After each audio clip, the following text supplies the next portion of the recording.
kunnafoni tanuni obedi an lajɛbaga kelen-kelenna bɛɛ lajɛlen ma Mali kɔnɔ ani Mali kɔ kan maa o maa sɔgɔlen do Renouveau Télé la ni wagati kɔnɔna la an bɛ bɛɛ fo ka bɛɛ lajɛlen waleɲuman dɔn bi ye araba ye janvier kalo tile 12 san 2022 anw nisɔndiyalen de bɛ aw bisimila sɔgɔmada in na Renouveau matin kɛnɛ kan. Sɔgɔmada kunnafoni ni ye a kɛnɛ dayɛlɛtɔ la solika wuli kɛbagaw an bɛ aw bɛɛ lajɛlen fo aw minnu bɛ yen nɔ k'aw sera aw ka baarakɛyɔrɔ la ka ban aw sɔgɔlen do Renouveau Télé la k'aw ni ɲɔgɔn tuma maa minnu bɛ sɔgɔ anw na sɔgɔndaw la don o don i n'a fɔ ladalako la an tɛ sɛgɛn an tɛ ɲina an mana sigi nin kɛnɛ kan an bɛ fɔlɔ ka aw de ka foli kɛ lamɛnbaga jamakulu an tɛ ɲina aw fɛnɛ kɔ radio Renouveau lamɛnbagaw aw ni sɔgɔma maa minnu sɔgɔlen do aw n'an ka bɔlɔlɔsiraw fɛ Renouveau Télé Renouveau FM page sanfɛ ko abonné kelen-kelenna bɛɛ lajɛlen ni ɲɔgɔn tuma ka kɛɲɛ ni u ka wagatiw cogoya ye an ma ɲinɛ radio Mamilon lamɛnbagaw kɔ ka bɔ Kebila fo ka taa se radio Mamilon ma ka bɔ Tamani ko bɛɛ lajɛlen k'i bisimila bi araba janvier kalo tile 12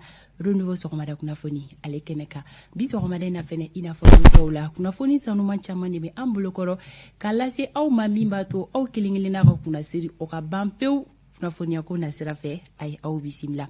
an ka dibila baara kɛbagaw an bɛ foli belebeleba di u ma labɛnw bɛɛ lajɛlen sabatira sisan aw bɛna don kunnafoni kɔnɔna la studio Bamidaw kɔnɔ anw maa fila bɛ yan Amadu El Konare ka fara ne yɛrɛ kan an bɛna baaraw nun don sisan Amadu i ni sɔgɔma a bɛ cogo di i ni solika wuli marhabu shele est-ce que i ka masque in don cogo ɲɛna a y'o ye sa dɛ Mali bɛ cogo min na foyi t'a cogo la bilen i b'a labɛn don n y'o de f'i ye n ko Mali b'a cogo min na bi foyi t'a cogo la an bɛ misɔrɔ muso bɛɛ ka misɔrɔ siri k'a jigin yɔrɔ dɔ in na maintenant fugulaw bɛ don ka bila kɛlɛkɛ bolo la ko bilalen o ɲɛjugu kan dɛ an bɛ ka essayer ka na n'an ka ko y'a ɲɛɲuman kan e bɛ ka dɔ fara dɔ kan an b'an kiti bilennin de la f'a ka dɔ sa ko n fana y'an muɲu an tɔɔrɔ la sa dɔ kɛra ça va aller a ɲɛ bɛ sɔrɔ n'a ma bilen a tɛ sumaya k'an to aw ka jamana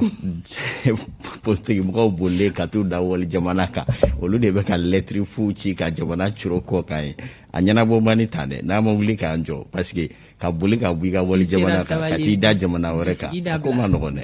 bisigi tɛ dɛ mɔgɔ ma si ma kana se mɔgɔ ma an b'an ka jamana jɔ de la voilà a bɛ ɲɛ cogoya min na an b'o de kɛ minnu bɛ dogo la n'u b'a fɛ ka tiɲɛ olu to yen an ka fara ɲɔgɔn kan an ka dilan u ka segin ka na an ka jɛ ka faso nka ka boli ka bɔ jamana kan ka taa jamana coro k'i dalen to soba kɔnɔ Faransi k'i dalen to soba dɔ kɔnɔ États-Unis ka sɔrɔ de faso de y'i ta baara la ka baara kɛ i ye wari caman sɔrɔ o baaraw la ka tila ka taa i da n'o ye lotɛlibaw ni sobaw la ka wa jamana coro a ti kɛ dɛ olu bɛɛ to yen an ka avancer maa min mana faso janfa i y'o k'i yɛrɛ la a bɛ cogo di i kumana sisan tabarikala solika wuli bɛ cogo di ni heure in na a bilama a ma nɔgɔn jɔn ka fɔ ten ni nasɔgɔ ɲini yɛrɛ ni baara tɛ bi kunkolo kɔrɔ ta ko caman kɛ birifini jukɔrɔ ça va aller wagati bɛɛ n'a gɛlɛya don a bɛ tɛmɛ aw minnu bɛ Bamakɔ yan ni aw bɛ bɔ miniti 2 aw sera ka ban a ka nɔgɔ aw ma fana tun ko ta ni an don k'a ye bi ye donba 2 ye malidenw ka fara ɲɔgɔn kan don dɔ ye bi ye ka fara sɛgɛ 2 bɛna kari ɲɔgɔn na 13h waati n'o ye Samata sɛgɛ ni Tinisikaw ka sɛgɛ ye an kɔni ni Ala sɔnna an bɛ fɛ Sama ka Tinisi larabu sɛgɛ ni ta ka wuli n'a ye bi ka kabako da o kan 13h waati fɔ Mali ka nisɔndiya an kana to dekun na tuma bɛɛ n'Ala sɔnna ma a ka d'an ye cogo min a bɛ kɛ o cogo la ni Ala sɔnna Amadu k'an hakilina ɲuman bɛ ka taga Mali Samata sɛgɛw ye k'u ka ntolan tan ka mɔnɛ bɔ maliden kelen-kelenna bɛɛ lajɛlen na an bɛ yɔrɔ min na i ko sisan ko maliyɛnden kelen-kelenna bɛɛ lajɛlen bɛ u jigi bɛ u kan o hukumu kɔnɔna la ko maliden bɛɛ lajɛlen ka fara ɲɔgɔn kan an ka Samata sɛgɛw an k'u soutenir u k'an ka jouer bi nɛgɛ kanɲɛ 13 wagati ndalema la an bɛ nin kelen ni sebaya sɔrɔ nin kelen ni sebaya an na kabako da o kan an bɛ wuli n'u ye siga foyi t'a la sɔni i ni kanubagaw bɛ ɲɔgɔn lasɔrɔ don kibaru ale kɛnɛ kan o la an ka bi kunnafoniyaw bakurubaw olu filɛ nin ye fɛn min bɛ tali kɛ diɲɛ seleke 4 ka kolatigɛ jɛkulu ni o ye conseil de sécurité ye an y'a ye k'a fɔ farafarali kɔni don na o ko kɔnɔna la kunun ka kɛɲɛ ni olu tun bɛ lajɛla kunun New Yorkukaw fɛ yen nɔ États-Unis jamana kɔnɔna la Isa Kaba Sidibe ale kɔni bɛ na walawalali kɛ o situation kan gɛlɛya min donnen don o ko kɔnɔna na ale bɛ na ɲɛfɔli kɛ o la anw ka bi maa welelen o ye Seku Ɲame Bajili ye ka bɔ regroupement pour une transition réussie kɔnɔna na laseliw fɛnɛ bɛ ale bolo bi Maliki Konate ale anw ka don baara ɲɔgɔn welelen ye an bɛna ɲininkaliw tɛnkun a la a ɲɛ b'a la k'a fɔ nin wagati laban kɔnɔna na kunnafoniya kolon olu ɲɔɲɛlen don kosɛbɛ bɔlɔlɔw sanfɛla la maa caman bɛ yen nɔ olu bɛ kunnafoniya minnu sɔrɔ an ka jamana lahalayaw kan ni wagati laban kɔnɔ olu tɛ kunnafoni jɛlenw ye mun ne be nani olu ye mun ne be se ka kɛ walasa olu ka dabila anw ni Maliki Konate be ɲɔgɔn la sɔrɔ ale be tɛmɛ ni o laseli o kɛrɛfɛ anw ka don fali duman o be yan Sori Ibrahim Diallo ale be siraba kanaw la a be jateminɛ la bi sɔgɔmada in na sirabaw be lahalaya jumɛn na tan ka segin be cogo di Anazɛri ka bilasiralikanw an tɛ ɲina olu kɔ Hawa Daɲogo ale be na docteur bisimila sɔgɔmada in na o ka se ka ɲɛfɔli kɛ cancer de l'estomac kan bɛɛ lajɛlen ka faamuyali ɲuman o sɔrɔ kunnafoni gafe minnu bɔra bi araba olu ɲɛfura fɔlɔ ye laseli minnu kɛ o fɛnɛ be lase jɛmukan in kɔnɔna la Alexis Kalambiri Alexis be bisimila ko mun de kɛra tuguni ni Alexis ma sɔn o ma o bɛɛ lajɛlen bena yira aw la sɔgɔmada in na jɛmukan o kɔnɔna la an be don kunnafoni kɔnɔna la sisan ni wagati bolo da cogo ye kolo ale jɛlen bena to Mali marabolo kelen-kelenna bɛɛ lajɛlen kɔnɔ nga Kayikaw fɛ yen nɔ ka fara Ɲoro kan Kita Sikaso Kucala San Joyila ani Kulikoro ko nɔgɔ bena da kaba la ni marabolo kofɔlen ninnu kɔnɔna la fo nɛnɛ fiɲɛ bena ci Mali marabolo kelen-kelenna bɛɛ lajɛlen kɔnɔna la nga fiɲɛ fanga o tɛ bonya kosɛbɛ Tawudini marabolo kɔnɔna la ka fara Kidal kan Kilega in na olu ka yɔrɔjan filɛli gɛlɛyaw bena don o la ka sababuya kɛ gɔngɔnbulon ye Mali fantaw fɛ ko gɛlɛya tɛna don yɔrɔ filɛliw cogoyaw la o la Kilega in na tile bɔta hakɛyaw olu cogoyaw ye nin ye Kayikaw olu ta bi jɔ degere 36 la Kulikoro olu ta bɛ kɛ degere 35 ye fɛn bɛ tali kɛ Sikaso ani Segu la olu ta bɛ ni jɔ degere 34 ye Mopti marabolo kɔnɔna la bi Kilega in na olu ka tile bɔta hakɛya o bɛ kɛ degere 32 ye Tombouctou olu ta bi jɔ degere 30 la Gawokaw olu ta bɛ kɛ 31 ye Kidal olu ta bɛ jigin na degere 28 na Menakakaw olu ta bɛ kɛ 31 ye Tawudinikaw olu ta bɛ kɛ degere 26 ye fɛn bɛ tali kɛ Buguni la olu ta bi jɔ degere 35 la Kucala olu ta bɛ kɛ 34 ye Kitakaw olu ta bɛ yɛlɛn ka taa degere 36 la Ɲoro olu ta bɛ kɛ 34 ye Narakaw olu ta bɛ jigin na degere 33 la Douanzan olu ta bɛ kɛ 32 ye San marabolo kɔnɔna la Kilega in na olu ka tile bɔta hakɛya o bɛ kɛ degere 34 ye Baɲangara olu ta bɛ kɛ 33 ye Joyila olu ta bɛ kɛ degere 34 ye Bamako district kɔnɔna la ko nɔgɔ bena da kaba la fo nɛnɛ fiɲɛ bena ci bi Kilega in na a fiɲɛ kɔni fanga o tɛna na bonya kosɛbɛ yɔrɔjan filɛli ko nasiratigɛ fɛ yɔrɔjan filɛli min bɛ daminɛ kilomɛtiri 7 ka taa bila 9 bɔɲɔnko la Kilega in na ko gɛlɛya fitininw bɛ don o filɛliw la ka sababuya kɛ gɔngɔnbulon ye Kilega in na tile bɔta hakɛya o bɛ kɛ degere 34 ye Bamako n'a lamini sɔgɔmada in na kɛnɛ cira nɛgɛ kanɲɛ 6 tɛmɛlen ni sanga 57 ye tile bena bi nɛgɛ kanɲɛ 18 ni o tɛmɛna ni sanga 22 ye ni wagati bolo da cogo ye bi araba sɔgɔma ka di maliden kelen-kelenna ma a kun ye aw bɛɛ lajɛlen ka aw ta ni aw bila dɔn ko Ala ka bi tile hɛrɛ di an bɛɛ lajɛlen ma ka malidenw bɛɛ lajɛlen bɛn kan kelen kan sisan ne bɛ kɛnɛ to Amadu bolo ale ka tɛmɛ ni don kibaru ye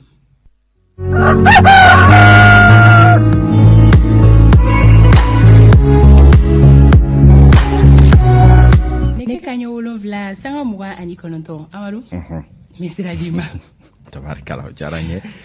aw y'aw bisimila aw ni ce bi ta ji tɛ ciya kosɛbɛ diɲɛ seleke 4 jamana minnu faralen don Faransi kan u tun b'a fɛ k'a dabiri Mali dala kunungo o diɲɛ seleke 4 kelen ka kɔmɔbulon ko latigɛ jɛkulu ɲɛkɔrɔ nka Irisikaw ni Siniwaw olu ko a tɛ cɔli kɛ o kuma ko min ye u b'a fɛ ka janfa min se Mali ma k'olu ma jɛ ni a ko ye an bɛna kuma a kan sɔgɔmada in na don kibaru ale kɛnɛ kɔnɔna la jate bɛɛ y'a jira k'a fɔ Emmanuel Macron ka jamana Faransi olu de ye laɲini kɛ ka se Conseil national Conseil de sécurité de l'ONU ma an bɛna Macron yɛrɛ ka dantigɛ lamɛn sɔgɔmada in na don kibaru kɛnɛ kan o kow la ka fara o kan fana Mali yɛrɛ kun ka kɔrɔfɔ ko ɲɛw la an ka diɲɛ magobatigiw n'o ye opérateur économique ye olu ni an ka jamana faamaw ye ɲɔgɔn ye kunu kɛrɛnkɛrɛnna ministre ɲɛma waasa ka layidu ni hakili jagabɔ jɔnjɔn dɔw ta Mali sugubulo bɛ se ka fa tɛntɛ balo ani fɛn wɛrɛw la cogo min na nin waati gwɛlɛn ninnu kɔnɔ an bɛna opérateur économique ka laseliw lamɛn don kibaru in ale kɛnɛ kɔnɔna la ka fara o kan fana wele dara jamana de bɛɛ lajɛlen ye maa caman y'u ka wulikajɔw daminɛ lakɔli karamɔgɔw ka fara UNTM cakɛlaw kan u bɛɛ lajɛlen wulila ka u ka dɛmɛ sɛmɛntiya Haut Conseil islamique n'o ye Mali alisilamɛtɔ ɲɛmaaba yaso bi mais Ousmane Chérifou Madani Aïdara ale fana ye wele da silamɛw bɛɛ cɔ a la minnu bɛ Haut Conseil ka ani diinɛ ɲɛmaaw cɔ a la an bɛna Aïdara fana ka dantigɛli ni dususuma kan dɔw lamɛn sɔgɔmada in na don kibaru ale kɛnɛ kɔnɔna la pankuru ko bɛ danga jumɛn na Mali aéroport la ho kuma cayalen don min ye Mali pankuruso ɲɛmaaba n'o ye avion jiginyɔrɔ yɛrɛ colonel Lasine Togola ale fana bɛna kuma an ye sɔgɔmada in na don kibaru ale kɛnɛ kɔnɔna la kibaruya misɛnman caman bɛ ninnu kɔnɔ k'aw ladɔnniya k'a fɔ ko Bamaji bɛ dogo bi nɔ bi sabula don o don pankuru b'a la ka wuli sɔgɔma joona fɛ ka kabako da juguw kan hali ni sɔmikara k'u bɛ yɔrɔ min na u bɛ ka yen bombarder maa 30 ni dɔɔni olu fara sibiridon ni bi cɛ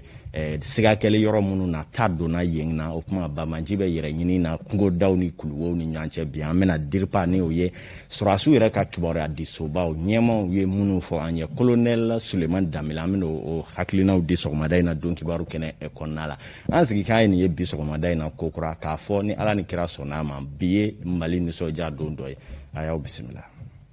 Kayi cɛkɔrɔba n'a musokɔrɔba ni denmisɛn Kulikoro cɛkɔrɔba musokɔrɔba n'a denmisɛn Sikaso Segu Mopti ka taa Gao ani Tombouctou Menaka Tawdeni ka taa Kidal ka munumunu ka don min ye Narakaw fɛ yen nɔ ka segin ka taa Nyɔrɔdi Sahel ka taa Joila ka taa min ye k'a dɔn k'a fɔ awa Mali marabolo fɛn o fɛn bɛ Kita Buguni fɔ ka munumunu ka don Mali marabolo tɔ bɛɛ la jɛlen kɔnɔna la ka aw ladɔnniya k'a fɔ aw sɔgɔlen don groupe Renouveau ka kibaruyaw de la a sira bɛɛ lajɛlen len fɛ ka cɛrɛ aw ye bi sɔgɔmada in na a y'aw bisimila teliya la an y'a fɔ ten tɔ ko min bɛ tali kɛ Mali lakanako a kɔni bilama bɛɛ ka kɛ beli haki ye don ni dugu cɛ o kɔni tamafiyɛnw ni yetaw bɛɛ lajɛlen ni seereyalu b'a la k'o yira tile fila in na min ye Bamaji maa 100 n'a kunkanfɛ ta donni na olu kɔ k'a daminɛ sibiridon n'o bɛnna kalo tile 8 ma ka bila bila Bamaji maa 30 ani dɔɔni an ka finitigilakaw kɛra sababu ye k'olu daji u ka hohaho kɔnɔna la k'a dɔnniya k'a fɔ sibiridon yɛrɛ fɔlɔ Mali finitigilaka ɲɛmaaw y'a jira k'a fɔ Bamajiw dagayɔrɔba min bɛ Sama ni o bɛ Sofara mara la Segu ani a kɔfɛ duguw la ko min ye jatew y'a jira k'a fɔ Bamajiw cololen don ɲɔgɔn kan u ye mugujugu fili olu kan maa 26 olu dajira e k'a dɔn a tɔ jogini hohaho olu ɲinini baaraw tora sen na min ye k'a dɔn awa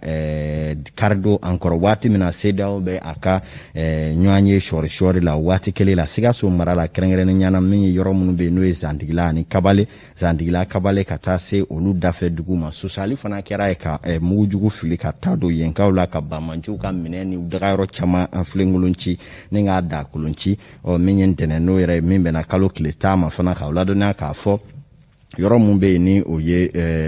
e k'a dɔn k'a fɔ marabolo wɛrɛw ye n'o ye sigakɛlen don ko Bamajiw jabala don sɔgɔma joona fɛ an ka finitigilakaw bɔra ka taa don yen fana na Bamaji 5 olu ni tora o gɔngɔn fana na e k'a dɔn k'a fɔ munumunu bɛ sen na sɔmi mana kɛ walima pankuru mana jate k'a fɔ siganamaw bɛ yɔrɔ minnu na n'u ye dalu sɔrɔ k'a fɔ maliden hakikaw tɛ tiɲɛnikɛlaw don kɔni bɛ ka taa don olu la nin waati ninnu na nin kɔni kibaruyaw bɔra ka bin an ka finitigilaka ɲɛmaaw yɛrɛ fɛ kɛrɛnkɛrɛnnenya colonel Suleman Danbɛlɛ diripa ni o ye Mali finitigilakaw ka kunnafoni ɲɛmaayaso ye bi min yɛrɛ kɔni bɛ ka kɛ tabarikala ye lakana nasiratigɛ la o min ye an ka badabada kɛlɛ yɛrɛ kunba dɔ ye bi waasa jamana bɛ se ka basigi cogoya min na n'an bɔra yen an bɛna a kɔnɔna la komi waati ma se o kuma de bɛ caya ɲagini tali ka ɲɛsin anw ka jamana ma CEDEAO ni a jɛw fɛ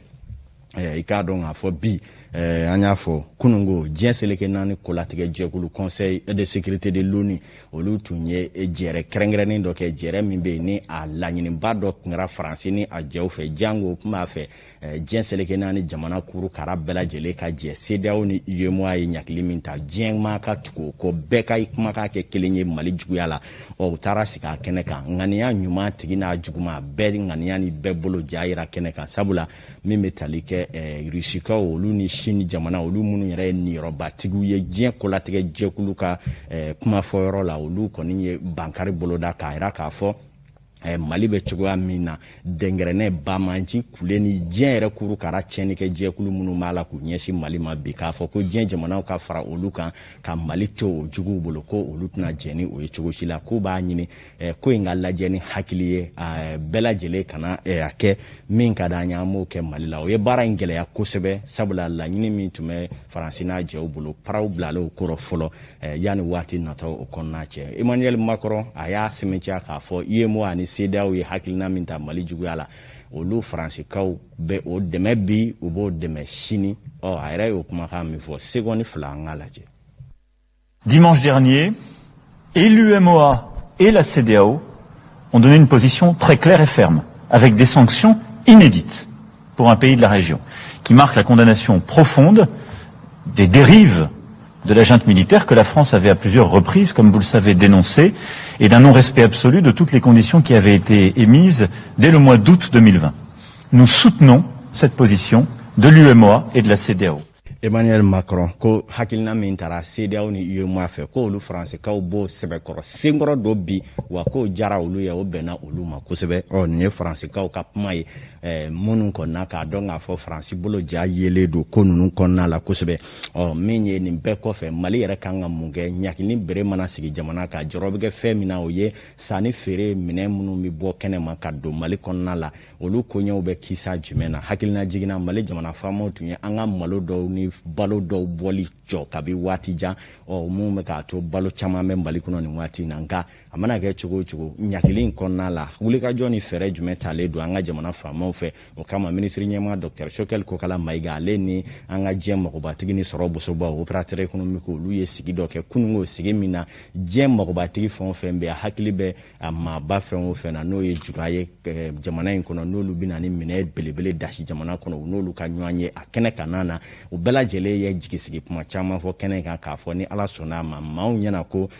waati nin bɛna kɛ waati gɛlɛn min ye ko sanni feere nasiratigɛ la ko baaraw tɛna kɛ u ka maaw ye hakilina dɔw fɔ an ye ja minnu sɔrɔ an cakɛɲɔgɔn wɛrɛ tɛ maaw ka ladiriya kɔnɔ an k'a lajɛ.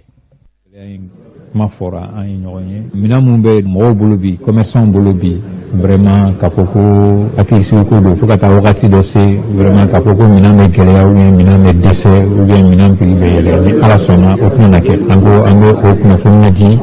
jamana kɔnɔden bɛɛ lajɛlen ma bɛɛ k'i hakili sigi bɛɛ k'i hakili kɛ kelen comme jamana kɔnɔden bɛɛ lajɛlen wulila cogo min na ko cɛ kelen den o tɛmɛnen kɔfɛ ka yira julaw la ni donitalaw la transporteurs la k'a fɔ yɔrɔ minnu dayɛlɛlen don minnu datugura olu datugura mais yɔrɔ minnu dayɛlɛlen don n'o ye port Conakry port ye ani Mauritanie ta ani Algérie minɛn fɛn fɛn bɛ se ka segin ka taa o yɔrɔ ninnu na ka o fɛɛrɛ ka tigɛ joona. Gɛlɛya minnu b'a kɔnɔ a gɛlɛya n m'a fɔ an bɛ se k'a bɛɛ dilan dɛ mais a gɛlɛya n'i y'a sigi kɛmɛ kunda a bi segin an bɛ se k'o dilan Mali transporteur o labɛnnen don bi yɔrɔ dusu bɔlen don bi kosɛbɛ ni marchandise bilala ka taa jamana fan o fan ni bateau taara jigin yɔrɔ o yɔrɔ an bɛ taa ta ka n'a ye Mali kɔnɔ an bɛ na n'a ye fana hɛrɛ ni baden kɔnɔ donc an sigilen bɛ n'o hakilila de an sigilen bɛ fana k'an ka faamaw ka kumakanw kɔnɔ n'u ye bi na n'u ye yamaruya d'an ma bi an bɛ commencer k'o baaraw kɛ. CEDEAO m'a fɔ ko ka minɛn bɛɛ bloqué par exemple u ko ko min ye dɔgɔtɔrɔ fɛnw ye olu kana furaw kana bloqué u ko essence produit kana bloqué u ko fɛn fɛn ye balo sira ye olu kana bloqué donc n'olu ma bloqué tɔ ninnu fana an bɛ ka ɲɛɲini o la pour que a bɛ se ka na teliya la cogo min na o kosɔn an y'a contacte ta port wɛrɛw yɛrɛ tun bɛ don o don Mali port bɛ na parce que n'i y'a jate minɛ Mali lamininen don ni port de ye bɛɛ b'a ɲini an ka t'u fɛ yen nɔ Ala tun y'an kun da Sénégal de kan parce que n'i y'a lajɛ kɛmɛ jɔ 70 kun na Sénégal fɛ bon ni olu m'o dɔn ye f'olu tilara ka taa kɛ jama ɲɛmɔgɔ ye ka tila ka taa o bloqué donc an yɛrɛ y'a dɔn k'a fɔ ŋaniya ɲuman tɛ a dabɔra ka gɛlɛya de sigi maliyɛn kan ni Ala sɔnna ma Mali commerçants ni anw transporteurs ni chargeurs nous ferons tout pour que produit kana nacogo kɔrɔ la ni min ma bɔ a da la o kana fara kan ni Ala sɔnna ma. CEDEAO y'a ka baara kɛ anw fana bɛ yan anw ye maliyɛnw ye an tɛna maliyɛn to kɔngɔ la an tɛna maliyɛn to minɔgɔ la Mali commerçants bɛ dynamisme de b'u la Mali yɛrɛ commerçant dugu de ye ka kɔrɔ minɛn tɛ se ka manqué maliyɛnw filɛ nin ye a bɛɛ lajɛlen camion ka ca u bolo fɛn bɛɛ ka ca u bolo kɔngɔ kɔni tɛna Mali minɛ Mali produit bɛ na fɛnɛ. tabarikala ko ni dɔ ka bakɔrɔni banabaatɔ ma sa dɔ yɛrɛ ka nate ja jamana minnu bɛ yen n'olu bolo mana bɔlen Mali ka sanni feere nɔfɛ ko nin n'a kɛ olu dɔw fana n'a najatɔ ye nin waati kɔnɔna la teliyala Mali pankuru jiginso ni fɔra ko frontière datugura ko dɔ bɛ kow kɔnɔ maa caman min panna maaw tulo kunna o ye k'a fɔ CEDEAO maaw y'a kanu k'a fɔ olu b'u ka karangadaw dasɔ a Mali ɲɛ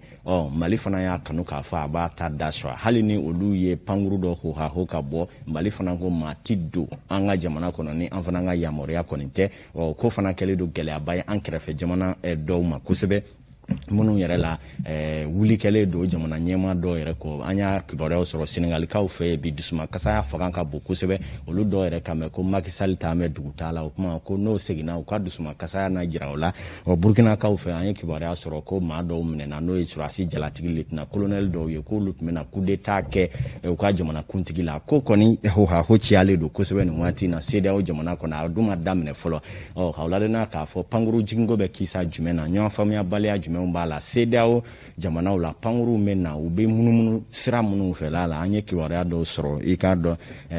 Mali pankuru maa ɲɛmaaba min bɛ yen bi n'o ye colonel Lassana Togola a ye ɲɛfɔli dɔw kɛ kunun o kibaruya dilaw ye a ye kumakan minnu fɔ pankuru nali ko kan an ka dɔw lamɛn.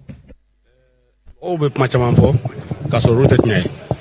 parce que n'i bɛ fɛ ka kuma tiɲɛ ɲini k'a dɔn i bɛ wuli ka se a tiɲɛ bɛ sɔrɔ yɔrɔ min na i bɛ wuli ka se min kɛra kunun o ye n'o ye Air France ka vol bɔli ye kunun vol bɔli y'a ma o ma sɔrɔ fɛn wɛrɛ fɛ o parce que CEDEAO ka fɛn nin tɛmɛnen kɔfɛ frontière datugura frontière datugulen yanni Air France ka sira kura wɛrɛw bɔ min b'a to a bɛ se ka bɔ Paris ka na Bamako yan'o ka kɛ heure tɛmɛna donc o kama u ye kunun vol bɔ a ma donc e yɛrɛ y'a ye bi e yɛrɛ nana a sɛbɛntiya avion yɛrɛ Air France yɛrɛ avion nana i yɛrɛ jɔlen ɲɛna mɔgɔ 300 ale ni 30 o de bɔra a kɔnɔ donc o yɛrɛ bɛ o filɛ nin ye o mɔgɔ fila an kɔfɛ mɔgɔw bɛ test ni fɛnw na parce que mɔgɔ caman b'a la mun mɔgɔw nana an ka dɔgɔtɔrɔw bɛ yen o de bɛ mɔgɔw bisimila pour que ka mɔgɔw ka test ni fɛnw kɛ k'a lajɛ n'a y'a sɔrɔ ni fɛn tɛ mɔgɔ mun na pour que k'o bɛɛ kɛ donc mɔgɔw ko a kun kan ka na bi 14 heures ko an y'a fɔ ko a kana jigin o bɛɛ ye nkalon kumaw de a bɛɛ ye nkalon kumaw ye mɔgɔw u kana to an bɛ baara min na jamana nin kɔnɔ u kana to a baara ka lanɔgɔ o man ɲi an kana to an ka jamanadenw ka dusu kasi an ka kuma lankolonw don u tulo kɔnɔ o man ɲi c'est à dire que ni mɔgɔ min bɛ tiɲɛ nɔfɛ o ka wuli ka se aéroport la yan tiɲɛ bɛ aéroport la yan fɛn bɛ yan fɛn bɛɛ bɛ yan donc i yɛrɛ ɲɛ bɛ avion kɔni jɔlen na yen fɛ a jɔlen bɛ yen a wa sini fana avion fila wɛrɛ kan ka na Air France fila wɛrɛ kan ka na donc Air France de a ka sira yɛlɛmana sisan parce que fɔlɔ kuma caman na a tun bɛ na Bamako n'a bɔra Bamako a bɛ taa Monrovia ou bien ka bɔ Monrovia ka na Bamako ka sɔrɔ ka taa Faransi mais o bɔra comme Monrovia ye CEDEAO jamana dɔ ye donc comme o sira datugulen don an n'olu ni ɲɔgɔn cɛ donc Mauritanie bɛ yen Air France bɛ na sisan ni bi ta nana ka bɔ Paris directement ka na mais dɔw bɛ tɛmɛ Mauritanie fɛ ka sɔrɔ ka se an ma yan comme Mauritanie tɛ CEDEAO kɔnɔna na donc vraiment problème foyi tɛ yen bi ala barika la problème tɛ yen avion bɛ continuer ka na avion wɛrɛw bɛ yen mun bɛ continuer ka na Turkish bɛ continuer ka na Ethiopian bɛ continuer ka na Mauritania Airlines fana bɛ continuer ka na donc compagnie mun tɛ ka na bi o ye fɛn Air Côte d'Ivoire ni Air Sénégal olu kɔni tɛ ka na voilà o bɛɛ ye parce que CEDEAO ye fɛn min fɔ o kɔnɔnaw de don donc problème foyi tɛ an fan fɛ mɔgɔw y'u ka siraw de yɛlɛma parce que siraw de bɛ yen duguma siraw bɛ cogo min na mobile bolo sanfɛ siraw fana bɛ avion fana bolo cogo la donc siraw de yɛlɛmana pour que u kana se ka tɛmɛ jamana ninnu fɛ cogo min na pour que min fɔra u ka se ka bato an fana y'an ka frontière datugu fɛn ninnu kama mɔgɔ mun CEDEAO jamana mun bɛ yen olu la parce que u y'o kelen de kɛ anw na donc an y'o kelen de kɛ donc o kɔnɔna na sira kuraw de bɔra sisan pour que mɔgɔw ka se ka bɔ avion bɛ bɔ sira kura ninnu de fɛ pour que ka se ka se Mali la yan donc mɔgɔ si kana jɔrɔ k'a fɔ ko mɔgɔ tɛ na o kuma t'a la o mɔgɔw bɛ na siraw bɛ se ka janya mais ko kɔni bɛ na an y'o fɔ an ka tubabukan na ko perturbation dɔɔnin bɛ don a la mais o kɔrɔ tɛ ko avion tɛ na o an y'a f'i ɲɛna cogo min na n bɛ segin a kan tuguni Air France nana bi mɔgɔ 330 de nana sini Air France fila de kan ka na o jama ka ca ni nin bɛɛ ye ne bɛ fɛ ka min lase jamanadenw ma o ye an ka sabali an k'an tɛgɛ di ɲɔgɔn ma an ka fara ɲɔgɔn kan jamana nin kunko an bɛɛ k'a ta ɲɔgɔn fɛ parce que mɔgɔ si tɛna jamana jɔ ni anw yɛrɛ tɛ an jamanadenw tɛ ni mɔgɔw bɛ information bila réseau sanfɛ u k'u jija u ka a ɲini k'a dɔn n'a sɔrɔ ni tiɲɛ don ou bien ni tiɲɛ tɛ parce que an bɛ waati min na bi an mago foyi tɛ dɔ ka fara ka tulu kɛ tasuma na an mago t'o la an mago bɛ min na o ye an ka se ka an bɛ se ka ɲɔgɔn dɛmɛ cogo min na an bɛ se ka ɲɔgɔn minɛ cogo min na pour que jamana ka se ka taa ɲɛ an mago b'o de la bi donc vraiment an b'a ɲini u fɛ n'u mago bɛ information la yan'u ka information lankolonw bila réseau sanfɛ u k'a ɲini u ka ɲininkali kɛ u bɛ se ka ɲininkali kɛ ministère la ministère des transports et des infrastructures la ou bien u bɛna aéroport yɛrɛ la directement an b'a f'u ɲɛna min bɛ yen o ka tabarikala nin ye colonel Lasana Togola Mali Panguru jiginso aéroport ɲɛma dɔ bi an b'a fɔ Awa Tafili ye ko Ala ka dugawu kɛlenw minɛ bi kibaruyaw tako fɔlɔ bɛ datugu ya saga 47 u bɛ nɛgɛ ɲɛ 7 sanfɛ nin waati na Samba Sankare Fulakɛ ale ka jateminɛ la nin waati na waati kelen bɛ gendarmerie direction na n'a cakɛlaw bɛɛ an ka moyen saraw bɛ jɛmukan in la ye ko ni sɔgɔma politikimaw aw fana ni sɔgɔma Mali den bɛɛ ye politikiman ye kuma k'a dɔn k'a fɔ an bɛ n'aw bɛ ɲɔgɔn fɛ Fana Tumota an bɛ kibaruya fɔlɔ sɔrɔ yan fɔlɔ Awa Tafili sera sabali Awa Tafili bɛ yɛlɛ la e bɛ yɛlɛ la ne bɛ yɛlɛ la Maga bɛ yɛlɛ la bɛɛ bɛ ka yɛlɛ n'a kɔnɔta ye o bɛ nisɔndiya de ko fɔ sa an bɛ bi taa bila yan fɔlɔ o bɛ nisɔndiya de ko fɔ an ka église bɛ na match gagner o ni an bɛ taga ɲɛfɛ don kibaru ta ko fɔlɔ ale tun ye nin ye Amadu k'i fo an bɛ taga Sori Ibrahim Diallo ale fan fɛ ni sanga kɔnɔna la ka se ka ɲɔgɔn lasɔrɔ tan ni ka segin kibaruyaw olu kɛnɛ kan Makan Jakite Mackenzie a lajɛ ni Sori ka labɛnw sabatira an ka ɲɔgɔn lasɔrɔ